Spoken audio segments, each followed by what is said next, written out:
সমীকরণ নির্ণয় করতে হবে যা মূলবিন্দু থেকে -4 একক দূরত্বে y অক্ষকে স্পর্শ করে এবং x অক্ষ হতে 6 একক ত্রিভুজা খণ্ডন করে। আমরা যদি চিত্রটিতে তাকাই তাহলে দেখি যে এটি হচ্ছে মূলবিন্দু থেকে 1 2 3 4 -4, এই বিন্দুটি হচ্ছে 0 -4। এখানে বলা হয়েছে যে এর বৃত্তের সমীকরণ নির্ণয় করা যা মূলবিন্দু থেকে -4 একক দূরত্বে y অক্ষকে স্পর্শ করে। তার মানে বৃত্তটি এরকম হতে পারে এবং x অক্ষ থেকে 6 একক দীর্ঘজায় খণ্ডন করে। বৃত্তটি এরকম হতে পারে অথবা বৃত্তটি এরকম হতে পারে, এরকম হতে পারে। তার মানে আমরা ধরি যে বৃত্তটির সমীকরণ হচ্ছে x² + y² + 2gx + 2fy + c = 0।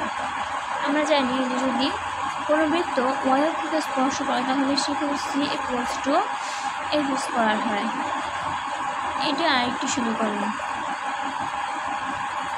এখন এখানে এক বিন্দুতে এই যে 0 -4 বিন্দুটি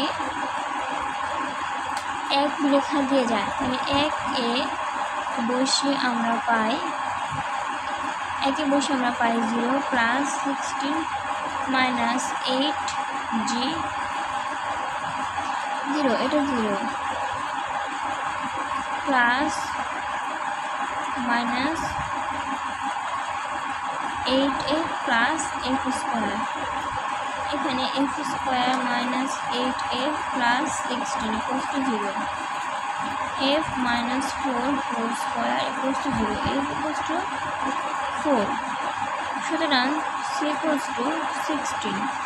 আমাদের দেওয়া আছে যে বৃত্তটি x অক্ষ হতে 6 একক ত্রিভুজা খণ্ডন করে, তার মানে 2√g² - c = 6।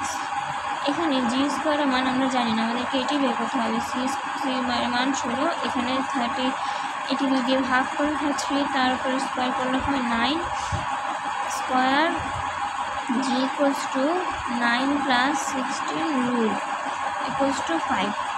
সুতরাং বৃত্তটির সমীকরণ হবে, কারণ এখানে +-5 নিব, কারণ বৃত্তটি x অক্ষের এই পাশে হতে পারে, x অক্ষের ওই দিকেও হতে পারে, এবং y এর শুধুমাত্র আমরা পজিটিভ মানটা নিব, কারণ y-কে বৃত্তটি y এর উপর দিকে দিয়ে যায়নি। x² + y² plus -10x plus 8y plus 16 = 0।